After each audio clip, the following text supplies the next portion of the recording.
طبعا ده احمد عفيفي كلكم عارفينه، رجل القش الزملكاوي. بيقول لك ممل جدا وكلامه مكرر بس هتسمعه معلش. الناس بتشيد بموقف بطولي من هشام نصر، وهو فعلا موقف بطولي. الناس بتنتقد اللي ما اخدش مواقف بطوليه زي هشام نصر. لحد امتى هيفضل مصيرك مرتبط بمواقف بطوليه؟ ليه تبقى انت عشان تعيش بس محتاج ابطال في الوقت اللي غيرك لا فيه ابطال ولا فيه عباقره وبيقدر يغلط ويعدل ويبدل بمزاجه لغايه ما تظبط معاه؟ مين خلى دي امكانياتك ودي امكانياته؟ وبالتالي مين هيسمح لك تكون مختلف عما انت عليه؟ تفضل كده تطارد لحظات حلوه غير منطقيه وتحاول تكررها، ولما تفشل في تكرارها يتقال انك فاشل وغيرك عبقري. يلا نشيد بهشام نصر وننتقد كل من هو مش هشام نصر، ونعيد الدايره من اولها تاني وتالت وعاشر ومليون. اللي وزع فلوس وزع البطولات. وسبحان الله يجي الرد من مين؟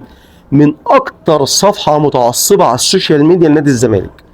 بس هي لحظات الصدق اللي بتطلع مره واحده، تلاقيها مره تطلع من ميدو، مره تطلع من حازم امام، مره تطلع من فاروق جعفر، مره تطلع من ايمن يونس. احيانا كده يغلطوا وينسوا ويتناسوا، او من كتر الضغط اللي عليهم تطلع منهم لحظات صدق يقولوا فيها الحقيقه ويشخصوا فيها امراضهم بشكل حقيقي بعيدا عن المظلومين. بتقول ايه ايطاليا يا زملكاوي؟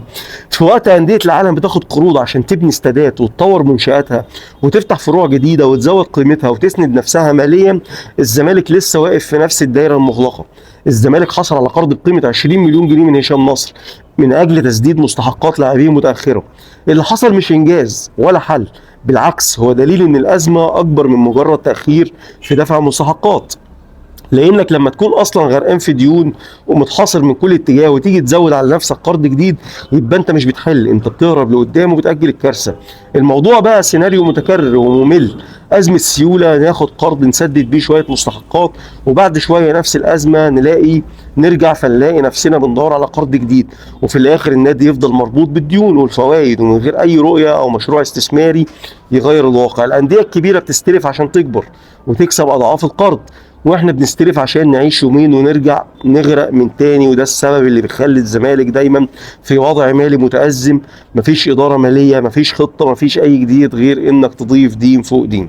سبحانك يا رب، سبحانك بجد إن يجي في نفس اللحظة اللي بينزل فيها رجل القش انتقاداته أو ادعاءاته أو مظلوميته إن نادي الزمالك أو النادي الأهلي بيتجامل من الدوله. انا ما اعرفش ايه الجهه الحقيقه اللي هم بيتخيلوا ان هي بتجامل النادي الاهلي فبياخد فلوس زياده وبطولات زياده.